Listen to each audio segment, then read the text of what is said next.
Joining me right now is Kentucky Congressman, member of the House Financial Services Committee, Andy Barr. Congressman, it's great to see you. Thanks very much for being here. What are the odds that something gets done before June 1st, given the fact that the president keeps saying, even if he agrees to some spending cuts, he wants revenue there? That means higher taxes. Well, higher taxes are off the table. We don't have a revenue problem.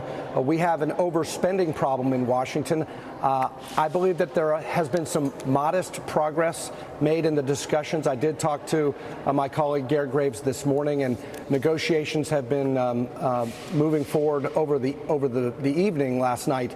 But the fact remains that after House and Senate Democrats and President Biden increased the nation's spending trajectory by $10 trillion over the first 2 years of the Biden administration, the president has been missing in action for the last 6 months on these discussions related to avoiding a default. We all know we have to avoid default, but avoiding short-term default is not the only issue in terms of protecting the full faith and credit of the United States.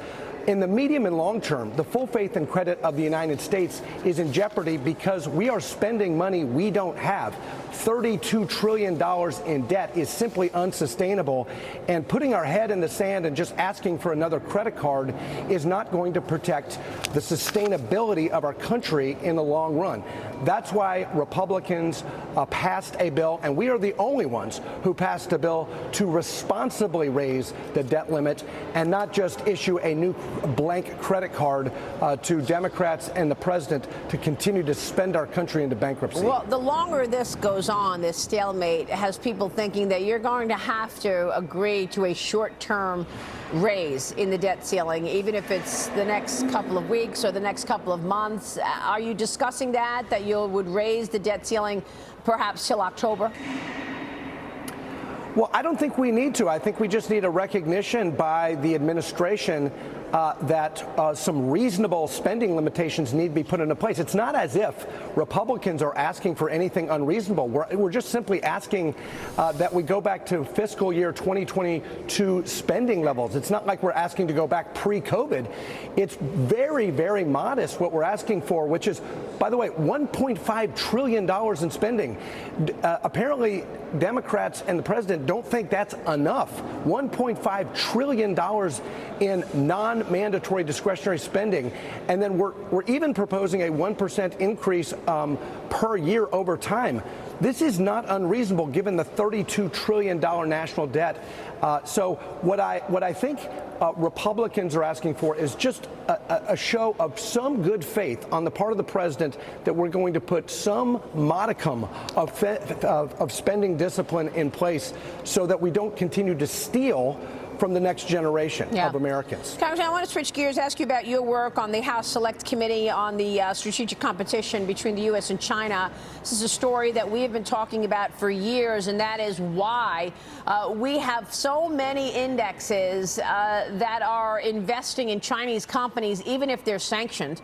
And the Thrift Fund, which is the 401k for government employees, with this open opportunity to invest in Chinese companies, and maybe investors are inadvertently funding the expansion of communist China. Newsweek is now on the story as well. They write, since June of 2022, the federal government's employee retirement plan has offered its 6.8 million members the option to invest some of their savings in Thrift Savings Plan, which contains about 5,000 mutual funds. Some of those funds have holdings in Chinese companies on at least 9 U.S. government sanctions or watch list. Congressman, I know you have new legislation. It's aiming to block U.S. capital from flowing into these companies. You spoke about it during a House hearing last week. Let's watch a bit of that. Watch. Full SDN sanctions. That means no listing on U.S. exchanges, no equity, no debt, no VC, no private equity. Red light on those companies, very precise, identify them, green light on everything else. Is that the clarity that U.S. investors need? I believe it is. And after all, these are U.S. sanctioned entities. Let's start there. I mean, again, if we want to talk about low-hanging fruit as to how we go about trying to lower radically the American risk exposure to particularly the bad actors in China's corporate world, this is a very good place to start. And of course, that was Roger Robinson, who's been a guest on this program. He's been working on this for years, Congressman. So why did Joe Biden, back in 2013, sign a memorandum of understanding which allowed hundreds of Chinese companies to trade on our exchanges, opening up the floodgates of potential investors funding communist China? Well, that's right. And that is a head scratcher why Joe Biden did that. But I think of all of the issues in the multifaceted competition and adversarial relationship that we have with the Chinese Communist Party, this is, I think, a huge story. And I know you've been on top of it.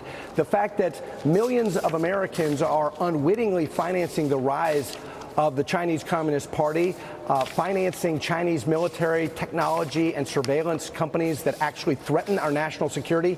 The thrift savings plan is particularly obnoxious, offensive, because you're talking about U.S. service members and their retirement unwittingly financing the very adversary that they could well be in conflict with in the future.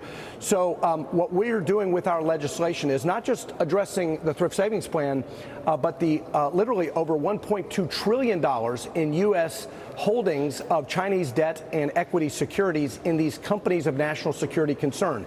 We want to give the American and also non-U.S. investor community some clarity. So we use the power of Treasury OFAC sanctions to be very precise about identifying those blacklisted Chinese companies that threaten our national security. Again, these are military companies, they're technology companies, telecommunications companies, they're companies that help with the genocide of the Uyghurs and human rights violations. And we're going to be very precise, and we're also going to force the various agencies of the federal government, the Commerce Department, Treasury, and the DOD to coordinate across the various lists that we have, these various sanctions lists, so that there is a coordinated strategy by the U.S. government to prevent these capital flows from fueling the rise of China. Well, I mean, have you spoken with Gina Raimondo, the Commerce Secretary? She's about to host a dinner for her counterpart in China this week. On Thursday, they're having a dinner. A couple of weeks ago, I think that the White House was floating out this story that Joe Biden would come up with some limitations in investing in Chinese companies and that he would release it during the G7 or around the G7. That never happened. I never saw any limitations to invest in Chinese companies. Where is it? Yeah, it's nowhere, and a lot of lip service from this administration. You know, the president, and I heard him on your program earlier, a clip where he said that he didn't want to, he did not want to decouple across the board. Right. The reality is we need strategic and targeted decoupling, because if we don't, the American people will be unwittingly financing China. So, look, this is a national security imperative that we protect U.S. investors and we limit capital flows that actually harm the United States and our allies in this multi-decade competition that is in front of us. Well, I don't think Ray Dalio or Larry Fink see it that way. They've been doubling down on investing in China, Congressman. Real quick, final word. Well, they have, and that's the problem, is that if we do not provide the rules of the road, this will continue to happen, and the very CEOs who are all in on ESG, punishing and discriminating against American energy companies, are now saying triple down in China. Where's the patriotism? We're going to give Wall Street the clarity that we need for our national security. Yeah, that is rich. You're right when you consider the ESG moves. Congressman, it's good to see you. Thanks very much for being here. Good to see you. We'll keep a spotlight on it. Andy Barr in D.C., and we'll be right back.